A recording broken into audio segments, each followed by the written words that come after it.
Israel Hamas की युद्ध की वजह से मिडिल ईस्ट में जिस बात का डर सता रहा था, आखिर अब वही होने जा रहा है। दरअसल दुनिया के कई देश इस बात से चिंतित थे कि कहीं इजराइल हमास युद्ध का दायरा बढ़कर अन्य देशों तक न पहुंच जाए, क्योंकि हिजबुल्लाह 8 अक्टूबर 2023 से ही उत्तरी इजराइल पर बमबारी कर रहा था।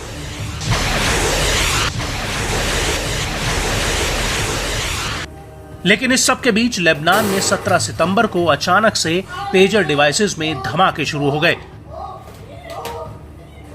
और उसके अगले दिन walkie talkie, laptop, solar panel तक फटने लगे और इन दोनों ही धमाकों में करीब 3000 से ज्यादा लोग घायल हो गए और 37 लोगों की जान चली गई। और इस हमले को लेकर अब हिजबुल्लाह प्रमुख हसन नसरल्लाह ने जंग का ऐलान कर दिया है। लेबनानी जनता को संबोधित करते हुए हसन नसरल्लाह ने कहा कि इजराइल द्वारा लेबनान में धमाका कराना युद्ध की घोषणा है। नसरल्लाह ने अपने बयान में सीधे इजराइल को ललकारा है।